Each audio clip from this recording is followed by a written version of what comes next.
The Legend of Zelda Breath of the Wild is an open-world game released by Nintendo on March 3rd, 2017. It's a game that's very loved by the Nintendo fanbase for the way it went against the norm of what makes a Zelda game, and also the impact it left on the gaming industry. This game holds a very special place in the hearts of many, and today I'm going to be talking about the history of the game, what made it so loved by its community, and the impact it left with it throughout the time that it was out. My name is Bradley, and this is the impact of Breath of the Wild. It all started off in January 2013, in that year's Wii U Direct, with Aonuma announcing that Nintendo is working on a new Zelda game and the team's goals for this next installment in the Zelda series. Legend of Zelda。ゼルダの25周年を皆さんと一緒にお祝いさせていただいたのはついこの間のような気がしていたのですが、あれからもう1年も経っているのですね。月日の経つのは早いものです。昨年末には Wii U も発売されましたので、そろそろ Wii U の新作ゼルダについて皆さんにお話ししたいと思うのですが、詳しい話は実際のゲームの画面を見ていただけるようになってからするとして、本日はその開発テーマについてお話しさせていただこうと思います。Wii U の新作ゼルダの開発テーマはズバリゼルダの当たり前を見直すです。このゼルダの当たり前というのは、例えばシナリオに沿って順番にダンジョンを攻略するという当たり前や、一人で黙々と遊ぶという当たり前など、ここ最近のゼルダで当たり前になってきたことを原点に立ち返り、今遊びたいスタイルに生まれ変わらせようということです。実はこれと同じようなチャレンジはスカイウォードソードでもしてきたのですが、一本道な構成にはあまり手をつけられませんでした。今回それが具体的にどんなふうに生まれ変わるのかについては、もう少し出来上がりを確かめてからお話しさせていただきたいと思います。So this teaser didn't really give us any details about the actual contents of the game or its subtitle, but it did tell us that the team was planning to rethink the conventions of what makes a Zelda game, and that we would also get more details about the game at a later date when it's, well, further on in development. Aonuma said that they didn't want the next Zelda game to have a linear progression path like the previous ones, and also didn't want the game to be a game that you play by yourself exclusively. Whoa, the microphone's over here now. I'm different. This recording's definitely not like 2 weeks after the original one. But yeah, as we now know, over 8 years after the game's release, they kind of like gave up on the whole multiplayer idea because there is no multiplayer in Breath of the Wild. But they were able to deliver on removing the linear progression system that the past Zelda games had, as Breath of the Wild allows you to go through all of the progression points in the game exactly how you want to. And there's obviously like an optimal route for the game, but like you do just have the freedom to go wherever you want, whenever you want, do the progression in whatever order you want. The next time we heard about Breath of the Wild was in the 2014 Nintendo E3, where Aonuma gave us a look at the new Zelda game, and as you can see behind me, it looks pretty good. Aonuma was talking about how he wanted to create this open world environment for the player to explore, and also the goals that the team had when creating this, specifically about removing the linear progression and creating just a big open world for the player to explore. Aonuma also briefly tapped on how this open world environment affects the whole like puzzle aspect of Zelda, since a big part of Zelda games is having like interesting puzzles that the player has to figure out and solve to actually progress through the game. This announcement also ended with a little teaser video at the end, which I'm going to play for you now.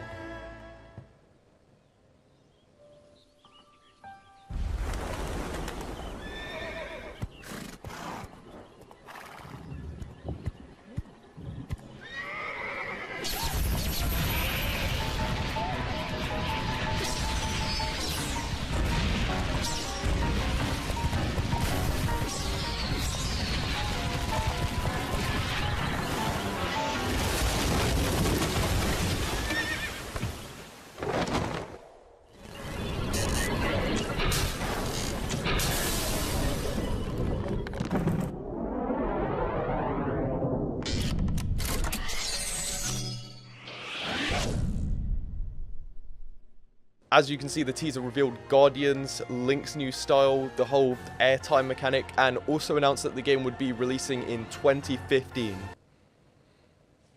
Yeah, that was a lot. So the next time we heard of the game was during December of 2014 in that year's Game Awards. Towards the end of the Game Awards, we got to see actual gameplay from an early in development version of the game, where Aonuma and Miyamoto sat down with a Wii U gamepad, took turns trying out the game, and there was a lot of stuff in this early in development version that has changed in the finished game.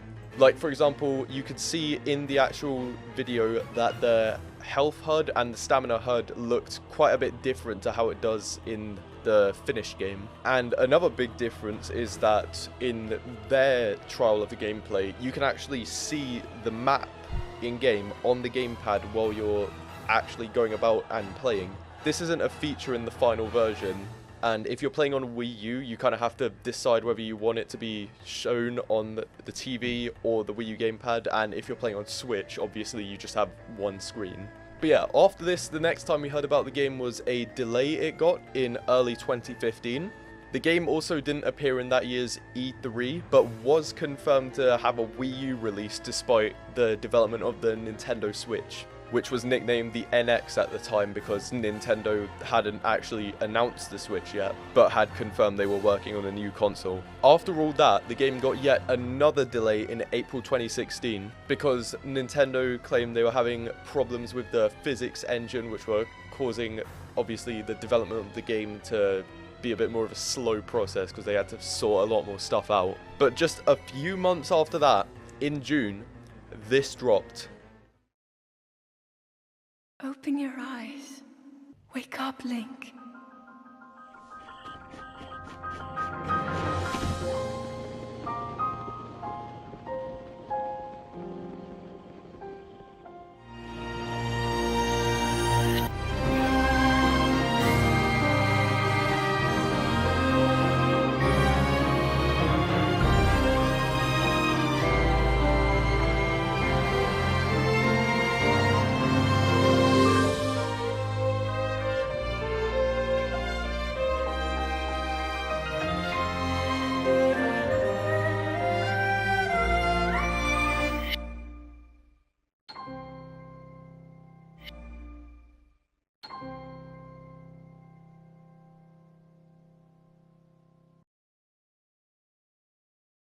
The 2016 Nintendo E3 contained the first official game trailer for Breath of the Wild, with this being the first time that its subtitle, which is of course Breath of the Wild, was officially revealed. The trailer contains so much new information about the game that the fanbase had been eagerly waiting for since 2013 when the game was first announced. And we got to see some of that new content actually come to life later on in that E3 during the Treehouse Live, which, if you're not familiar with what a Treehouse Live is, it's a little thing that Nintendo does after a big game announcement where a small group of people sits down and actually tries out the new game, tests out the new features in it, gets an understanding of it, and all the viewers also get an understanding from it, of course secondhand, because they're not the actual people playing the game, they're just watching it. During this Treehouse Live, we were introduced to the start of the game, the Great Plateau, and also given an idea of just how much the player can actually do in this game. The group, however, avoided making any major progression in the game, such as going to any of the 4 shrines or unlocking the Sheikah Tower. They kind of just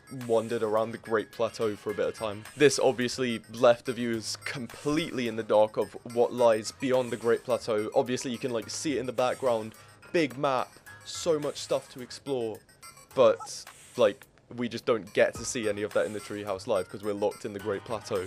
So the next time we got to see Breath of the Wild was in October during the Nintendo Switch reveal trailer. I'm not going to go into too much detail about this because obviously this trailer is focused on showcasing the Nintendo Switch. But yeah, the trailer just had like some really basic Breath of the Wild gameplay. Once again, focused on the Switch, not the game. But it was the game that was most played throughout the trailer, which obviously builds up quite a bit of hype for it. But about a month and a half later, during the 2016 Game Awards, we got some more gameplay of Breath of the Wild, with this being the first time we actually get to see some proper gameplay outside of the Great Plateau. This time we got to see more later game content than previous Zelda gameplay, with this also giving us an idea of how Breath of the Wild actually approaches the whole puzzle aspect of Zelda games. In this showcase, the player is given clues on what they need to do, what they need to achieve, but not given like a set route on how to do it, and instead they have to come up with their own way to solve it. There's no set answer. The answer is just whatever the player can make work. And that's the beauty of puzzles in Breath of the Wild, because there's never just a set answer. You have to come up with your own ideas and bring them to life to actually get to where you need to go. But the final time we saw Breath of the Wild before its release was in January of 2017 during a Nintendo Switch presentation where they showcased the console, what it was capable of, and trailers for a few games that were releasing with the console. The last of these trailers was the trailer for Breath of the Wild, which is the most detailed trailer for Breath of the Wild that we got before its release. This trailer had a very strong story focus, introducing us to a bunch of significant to the story characters like Rivali, Mipha, Daruk, Sidon, who am I missing? Urbosa. Urbosa wasn't in the trailer. I lied. But yeah, about a month later in February, it had been announced that the game had gone golden, which means that its development is completed, aside from a few small fixes, and it's being pressed and copied to be released when the official release date comes along. And then, about a month later, on March 3rd, 2017, after years of waiting, The Legend of Zelda Breath of the Wild was finally released. On release, the game was a massive hit, and as of December 31st, 2024, it is the 4th highest selling Switch game of all time. The community loved the freedom that you get in the game, and the fact that you aren't even required to follow the intended route, and you just have the complete freedom to go wherever you want, do whatever you want. And even when it comes to progressing through the game and doing puzzles throughout, you can just come up with your own solution to push through the obstacles in your way. You don't need to follow a specific route or idea that the developer has laid out for you. Like, there's this one shrine in the Great Plateau where there's a river you have to go across to get to it. Some players will just swim through the river. I'm pretty sure the intended route is to just go around the river to the inside of the Great Plateau. But I've seen a few people climb around the outer wall of the Great Plateau to get to the other side of that river. Just because the game gives you so much freedom to do what you want, and you're not held back to any specific route. Even in my first playthrough of the game, when I was progressing my way to Death Mountain so that I could progress through the Vah Rudania questline and free Divine Beast Vah Rudania, you need to make your way to Goron City so that you can buy the fireproof armor so that you're not obviously on fire while you're in Death Mountain. But the intended pathway here is you actually just like go to the area around the mountain and find fireproof lizards so you can make fireproof potions so you can actually make your way to Goron City without dying from being set on fire. But I didn't know this when I first played through the game, so instead I spent a few hours in the Farron region farming hearty durians so I could make a boatload of hearty simmered fruit. And what I did was I just went to Goron City. Every few seconds while I was on fire, I would just go into my inventory, eat a hearty simmered fruit, keep going for a few seconds, eat another hearty simmered fruit. So I was on fire for like several minutes straight, and Link tanked that. And eventually I made it to Goron City with only a little bit of hearty simmered fruit left. Bought the Flamebreaker? I forgot what the armor was called, but I bought it, got heat resistance, and it just goes to show you can do whatever you want in this game, and as long as you do it good enough, you will succeed. But that's what I and many other people love about the game. It's usually very cryptic in the intended route of how you go about stuff, and it lets people be a lot more creative and expressive with how they want to solve things in the game. Another thing that the player base was very fond of on the release of the game was the fact that it was on the Nintendo Switch. I know this isn't directly tied to the game, but just the fact that the Switch was a console that you could both play at home and also just take with you on the go complemented the game so well, since it's a game about going out and exploring this big open world. And you can do that in-game while you're pretty much doing that in the real world if you're going out on a trip somewhere and you just like take out your Switch out your bag and just start banging out some Zelda. And the game also had an amazing story, which I'm gonna give you a summary on later on in the video, but for now, you just gotta take my word for it. The next thing I want to talk about is the state of the game now. Has it held up? Do people still like it? Has it aged well? And I would say yes to all of them. The game actually received 2 DLCs later on in its release year, being titled The Master Trials and The Champion's Ballad. Both DLCs were very successful and added a ton of content to the already loved base game. The game was also very loved by both critics and players, and even won 3 awards at that year's Game Awards. We also got the sequel to Breath of the Wild, Tears of the Kingdom, over half a decade later, which we're not going to go into too much detail about in this video since it's obviously focused on Breath of the Wild and not Tears of the Kingdom. But the fact that Nintendo went through the trouble of making a whole high-effort sequel to such a difficult-to-develop game just shows how much love the community had around this game and the impact that it had. At the time of me making this video, the Switch 2 has recently been announced, with Breath of the Wild and Tears of the Kingdom both having new Switch 2 editions and their respective upgrade packs for Switch editions of the games. At the time of you watching this video, it probably has already been released or is soon to be released, but anyway, Switch 2 editions and the upgrade packs. Nintendo dropped a showcase for the Switch 2 editions of the game, but that's 7 minutes long, so I'm going to summarize it for you. Switch 2 specific editions of the games, better frames, better graphics, HDR support for more vibrant images, faster loading times, you get a second save file, all your progress from an original Switch copy can be transferred over to a Switch 2 copy, new Zelda Notes section in the Nintendo app compatible exclusively with Switch 2 copies of the Zelda games. You can use it to find stuff, you can use it to access voice messages separate from the ones already in the game. You can use it to share and receive shared schematics in Tears of the Kingdom. You can use it to share and receive shared items. You can use it to edit photos taken from the in-game camera. You can use it to see your play data and compare it to that of other people. You can use it to get daily bonuses rolled randomly from a wheel, in other words, just gambling. And as we all know, we endorse gambling on this channel. Gambling is amazing.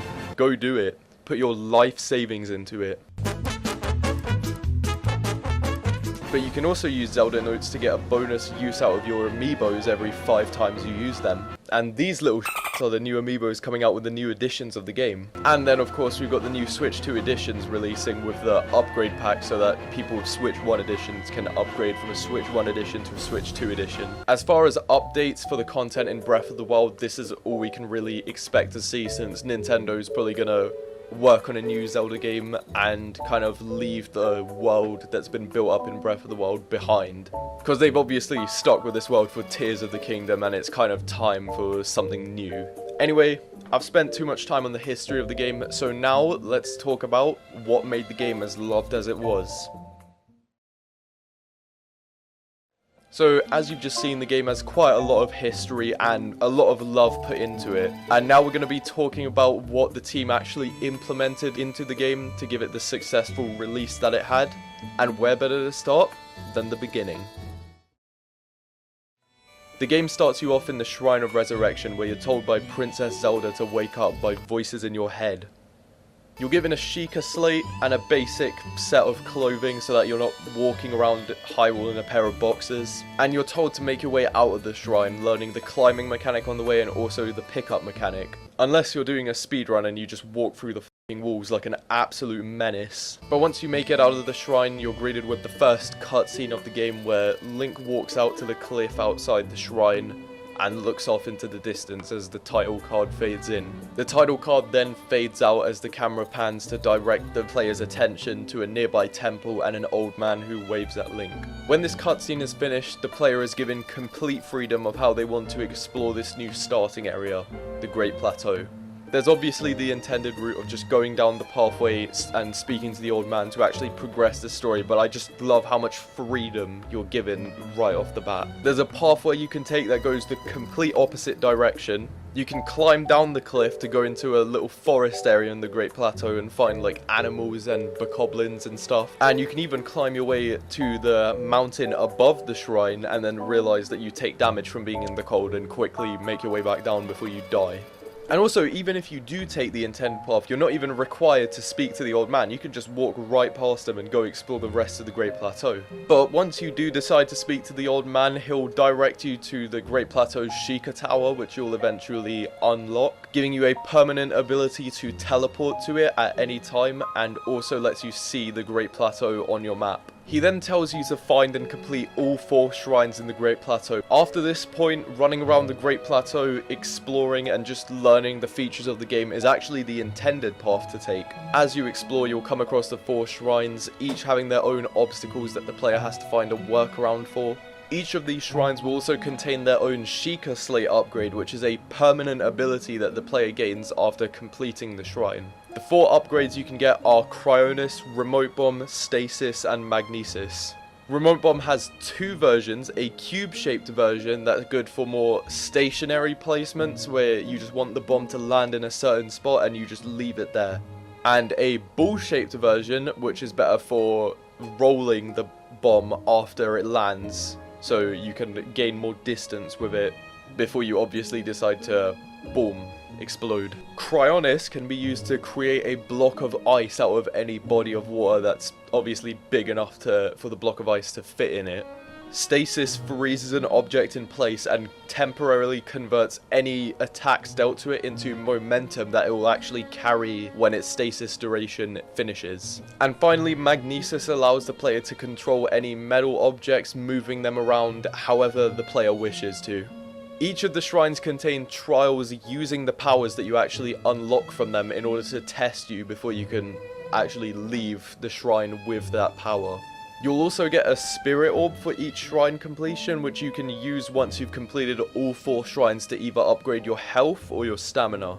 There are obstacles set throughout the Great Plateau in order to give the player a challenge that they need to overcome before they can even make it to each shrine in the first place.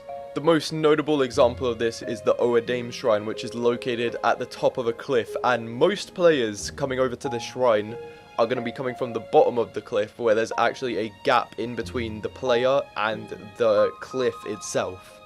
Now, the intended path to take is to actually chop down a tree near the gap so that it falls and creates a bridge that the player can walk over by walking on top of the tree log. But a lot of people don't actually notice the tree chopping feature and instead decide to opt to go to this little bokoblin camp at the ledge to the side, beat all the bokoblins, and then climb their way to the other side of the gap, creating an alternate solution. Breath of the Wild is filled with opportunities like this where there's a set solution for the player to find out, but even if they don't find it out, they can come up with their own solution, still feeling a sense of achievement because they overcame the problem in their own way with their own methods. This was one of the main things spearheading the community's love for the game, because the only way to really fail a puzzle in the game is by not giving it a proper go and actually trying to solve it. Anyway, once you've completed all 4 shrines in the Great Plateau and unlocked all 4 Sheikah Slate upgrades, the old man will tell you to imagine all 4 of the shrines making an X on your map and meet him where the X marks right in the middle, which just so happens to be that same temple from the opening cutscene, the Temple of Time.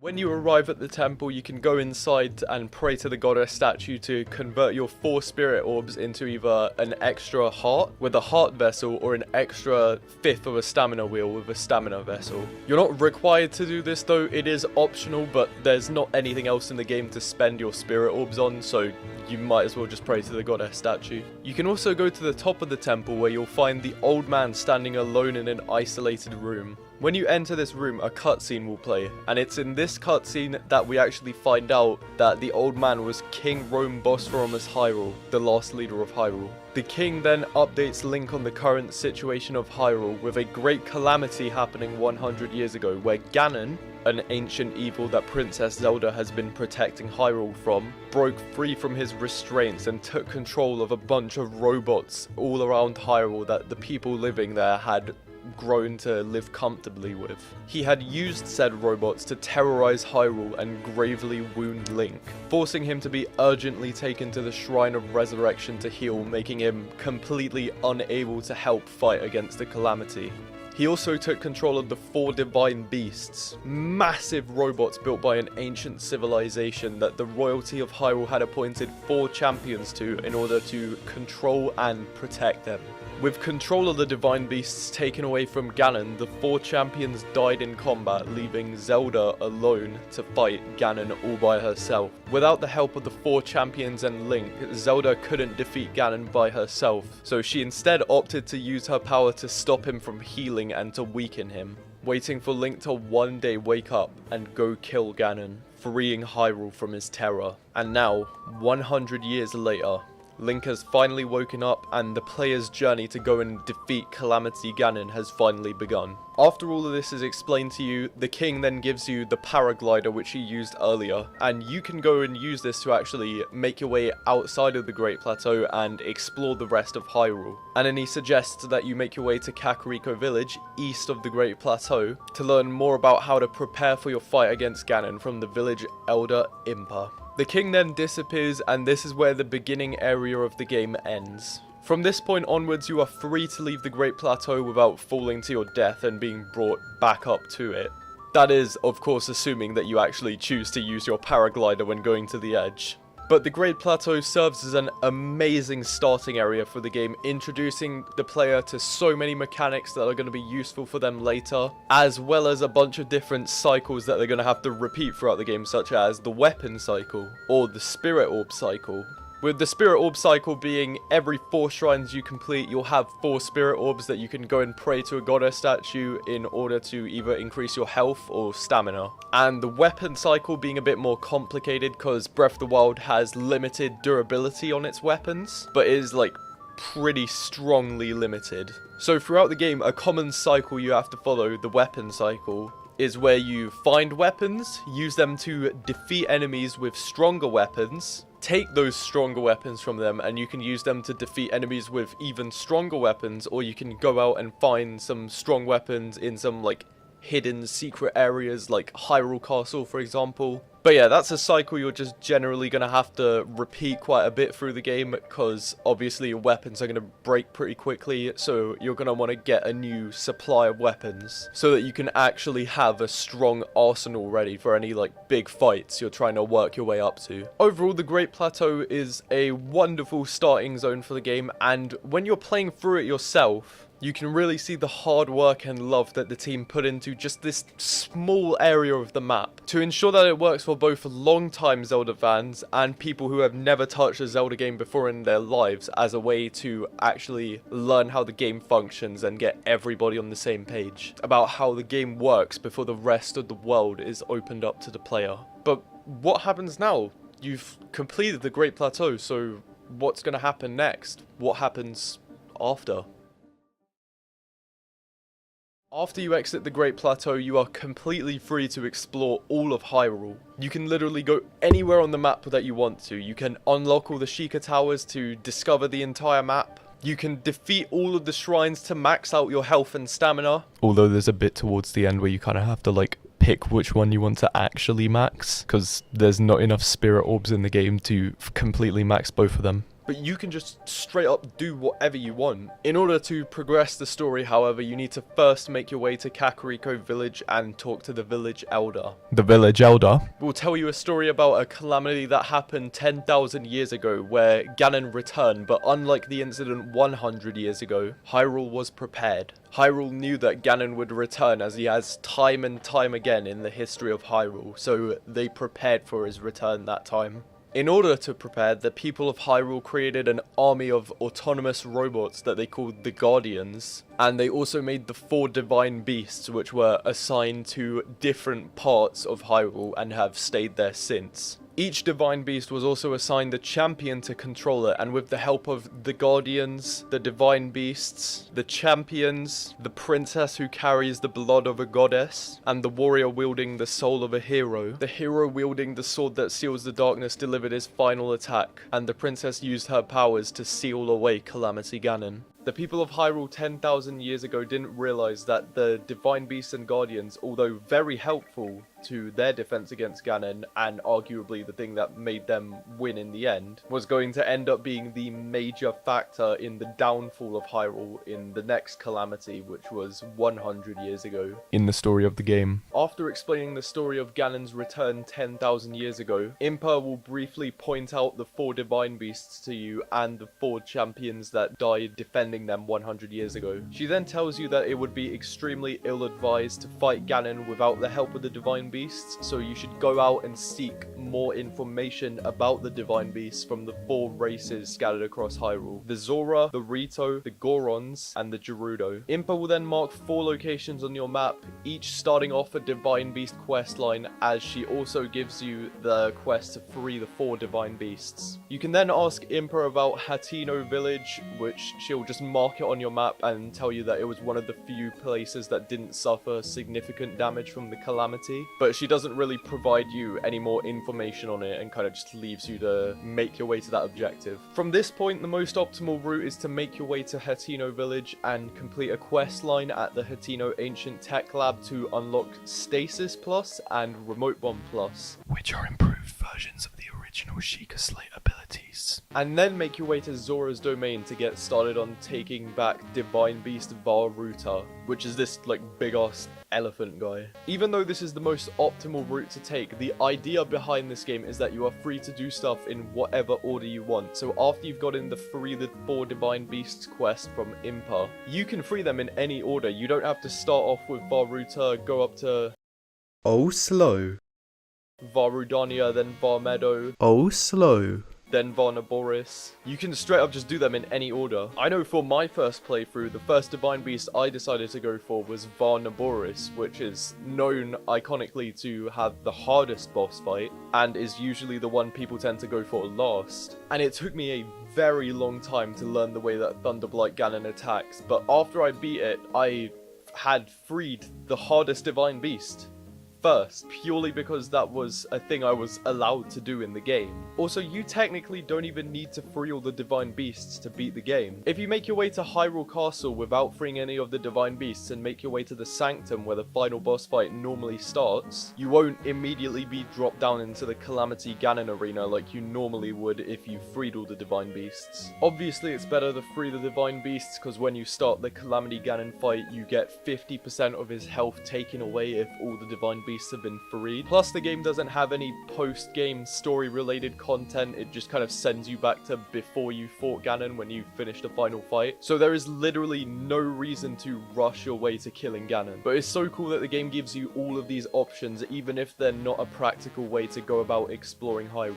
There's also a lot of small realism features in the game, such as tree chopping, weather, with weather-based effects such as slipping when climbing in rain, and metal objects being at risk of a lightning strike during thunderstorms. And also cooking, whether that be you cooking in a cooking pot or just dropping a bunch of food on a campfire and waiting for it to burn. These features add to the surviving in the wild feel that a lot of parts of the map tend to focus on quite a bit, with a lot of these realism features being exaggerated for gameplay convenience, like fire giving you a massive vertical boost when you have your paraglider out, or Link being able to climb a flat wall with his bare hands. But the exaggerated realism features of the game make it sort of stand out in its own way and differentiates it from other games trying to implement their own kinds of realism features. The last thing I want to talk about in this segment of the video is the game's world building. There are 2 kinds of world building I want to talk about, with those being the map and its design, and also the characters, creatures, monsters, animals, just any living thing in Hyrule and how it affects the world. I'll start off with the map, and it is amazing.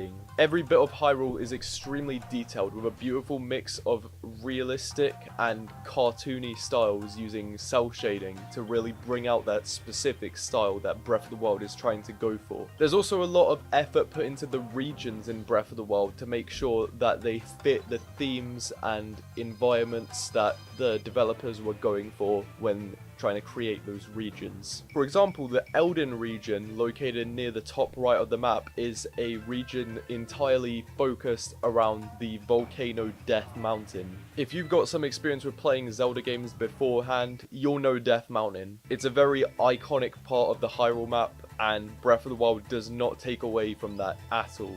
As the entire Elden region is centered around Death Mountain, to fit the whole like volcanic ideas for the environment of it, they make it so that the deeper you get into the Elden region, the hotter it gets, until you get to a point where you're just walking around completely on fire, like I mentioned earlier with my Hardy Durian strategy of making it to Goron City. It also gets a lot more dangerous the deeper you get into the Elden region, because you end up encountering less and less friendly NPCs and more enemies. In contrast, Hebra is a completely frozen region filled with danger that the player needs to wear the most cold resistant armor in the game just so they can survive without being frozen to death.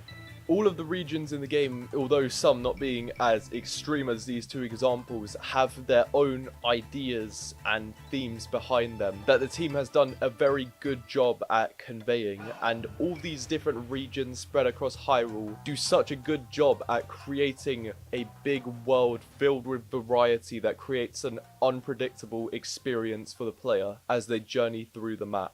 The next part I want to talk about with the game's world building is the characters. There are characters scattered all across Hyrule that each have their own dialogue that adds at least some level of depth to each character around the world. Obviously, the more story relevant characters you'll get more in depth with because you have more time to interact with them and learn about them, but the game does not shy away from adding some strong depth to just the random characters you'll find across Hyrule.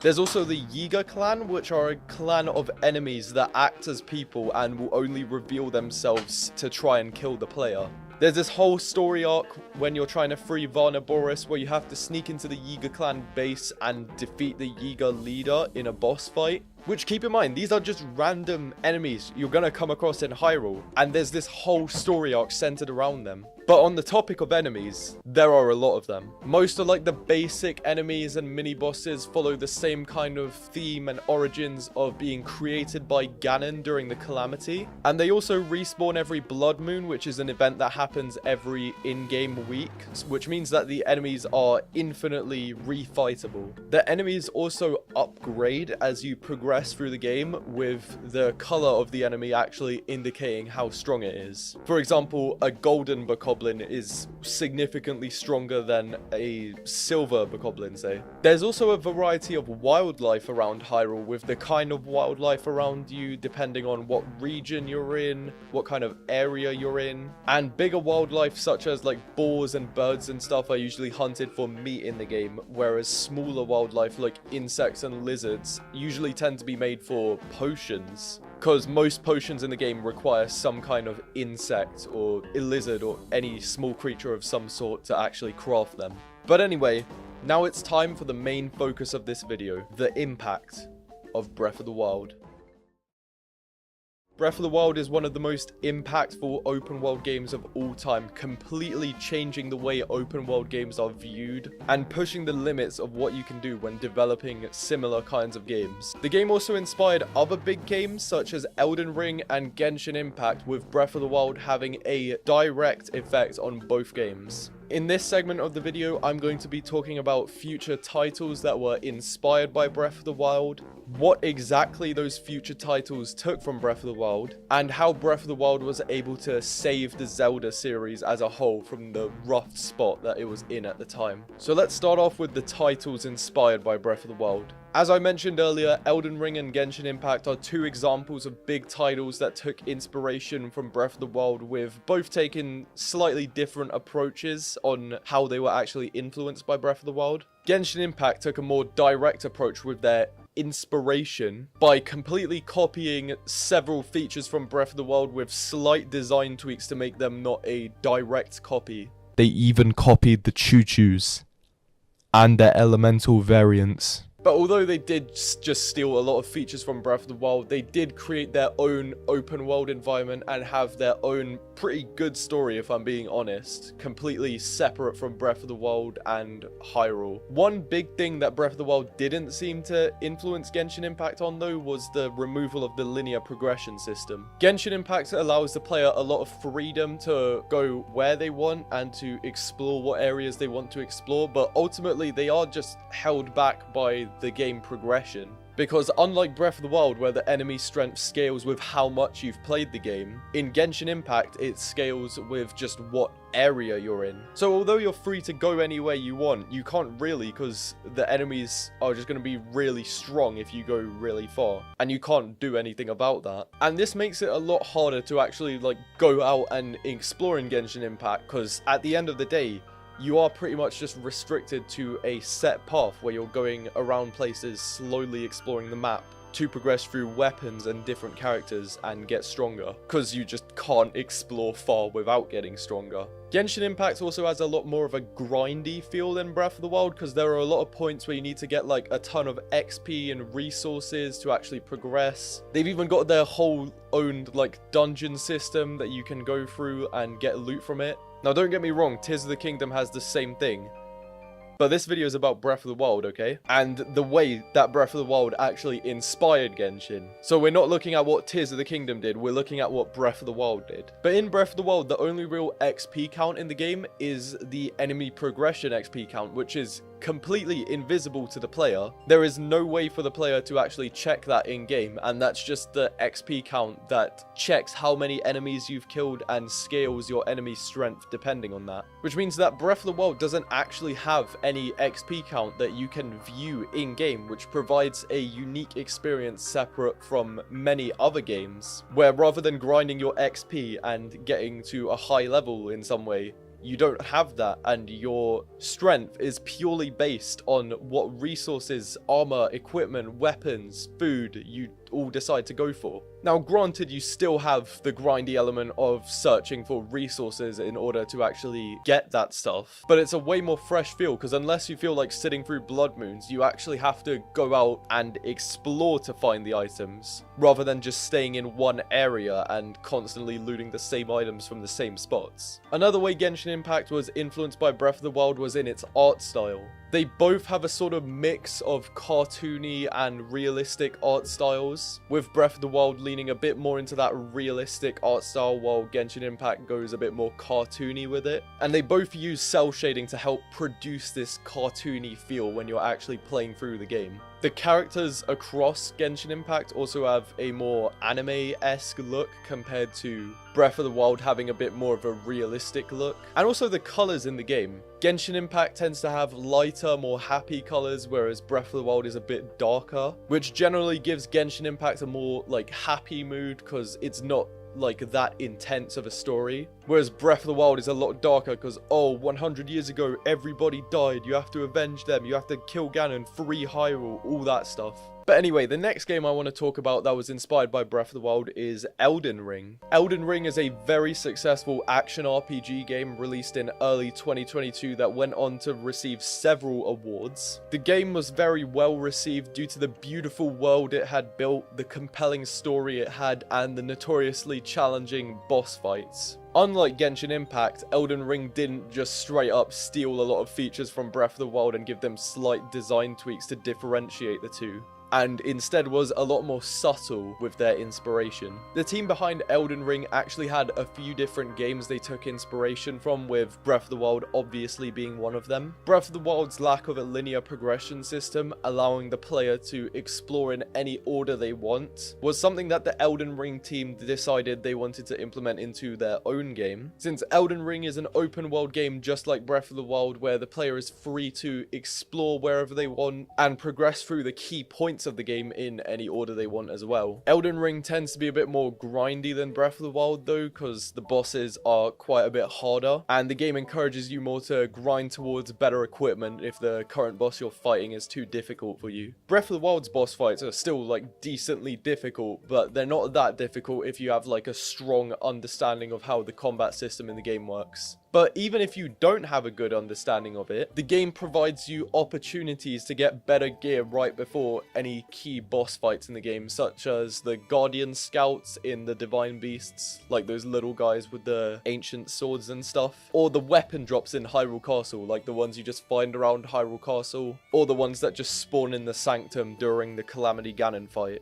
Both games have a very well thought out combat system, but Elden Ring is generally more difficult. Elden Ring also has a way darker mood than Breath of the Wild, with it going all in on realism compared to Breath of the Wild's cartoony realism. Elden Ring also puts a lot of effort into the boss designs, with a lot of them having like really ugly, gross, realistic designs to try and add to that dark mood that the game has. But along with all this, the game still has its own world, its own way to play through, where you can choose anything you want to do in any order, just like Breath of the Wild. The features didn't really tend to get taken in Elden Ring like they did in Genshin Impact, and instead Elden Ring more so focused on the ideas that Breath of the Wild had, and applied a few of them to their own game, allowing both games to respect each other's differences while also still being similar in their own ways and having the gameplay apply to both fan bases. Anyway, let's get into the final thing I want to talk about in this video. How did Breath of the Wild save the Zelda franchise? Before Breath of the Wild, the Zelda franchise was in a pretty rough place, with a few games releasing leading up to the release of Breath of the Wild, but none of them really standing out too much in their own way.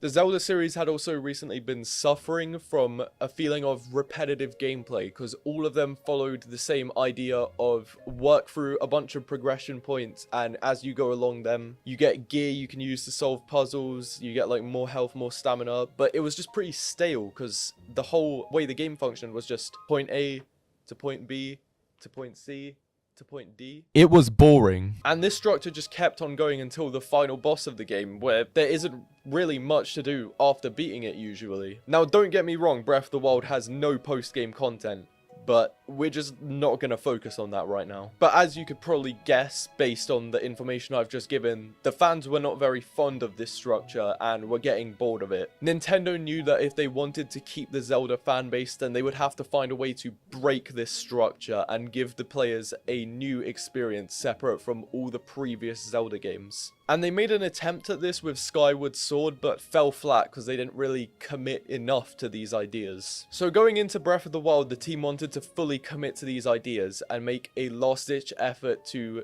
change the Zelda series in order to save it.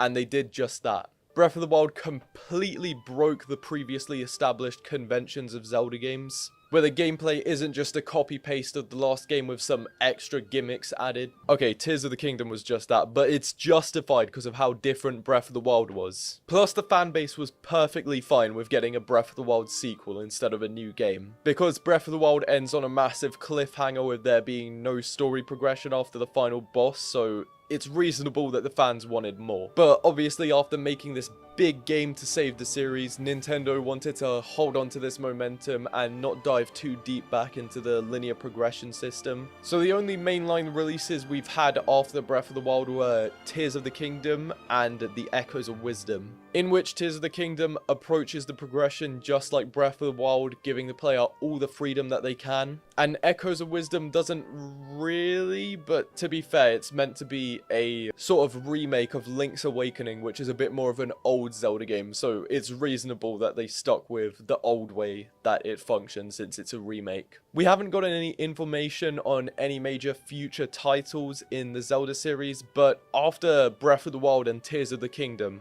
I think it's safe to assume that we're in good hands and we can expect to see more games just like those two coming to this series in the future. Anyway, that's going to be it for today. If you enjoyed, please make sure to like the video and subscribe to my main channel linked in the description. I'm probably not going to make much extra high effort content like this on there, and I make absolutely zero promises of having an upload schedule. So if that sounds appealing to you, link in the description. Sudden outro cut off for viewer retention percent.